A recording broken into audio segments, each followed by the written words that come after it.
It's day number 80 of the $1,000 account challenge, and today I'm down $346 in the account, or 2.41% of the total portfolio balance.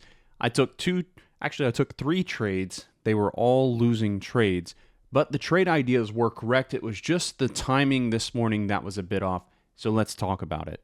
Number one is Tesla. It was a gap up day on a positive news catalyst, and my thinking was that we were going to get an opening pullback, which we did, that got bought to rally this back up to the high of day and then eventually through the high of day, which does happen here in the midday session. Unfortunately, that does not happen in the early morning session. So let me walk you through kind of my trades here and my thinking, my process, and how this wound up being a loss for me.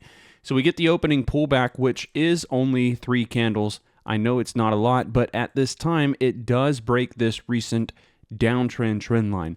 By it putting in these higher highs, my thinking is that it's also going to put in higher lows. So we get the first dip down. I take the initial entry there, and I add to the position here as this dips down close to the opening drop, the low of day at this point.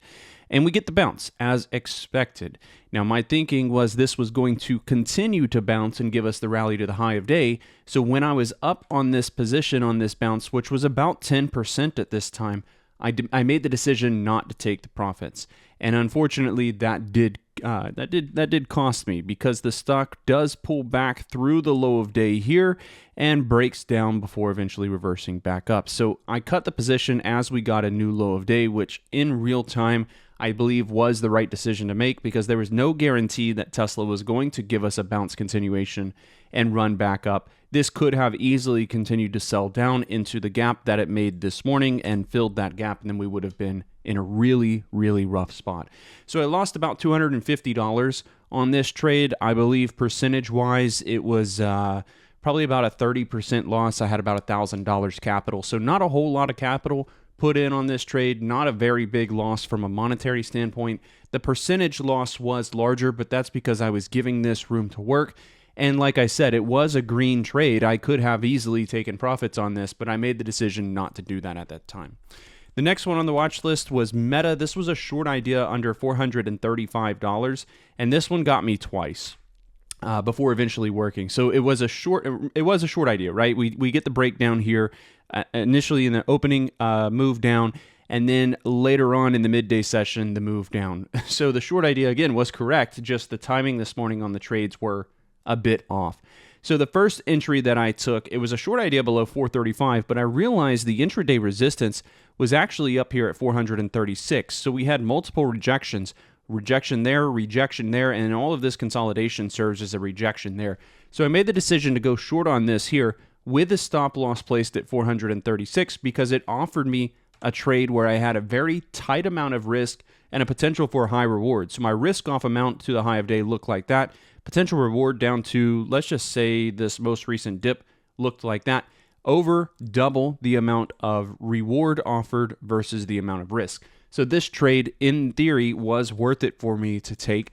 I took the entry, it just didn't work. We get the move up and I close it out.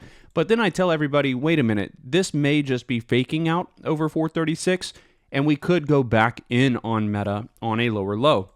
So when this breaks this uptrend trend line, and we do get the lower low right here, my thinking is let's market buy this short, because now we're starting to get confirmation, and surely we're going to get the move back down from here, and we don't. Unfortunately, just enters into a phase of consolidation before pressing back up higher, and I wound up stopping out of this trade over here for a 10% loss. So it was a 10% loss initially, another 10% loss added to it, and both of those trades, I believe I was only in with like $500 or so. The total loss from both of those was about $100.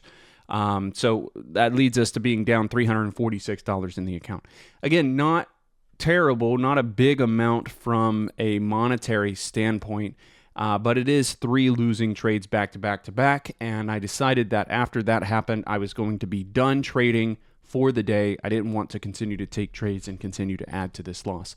Unfortunately, we do get the moves on both of these in the direction that I was trading in just later on in the midday session. So Meta does eventually break down from this uptrend trend line and gives you the sell-off, not only to the low of day, but surely through it, another $4 almost and then Tesla does give us the break of the downtrend trend line here officially, and gives us the run not only to the pre-market highs, but again also through it.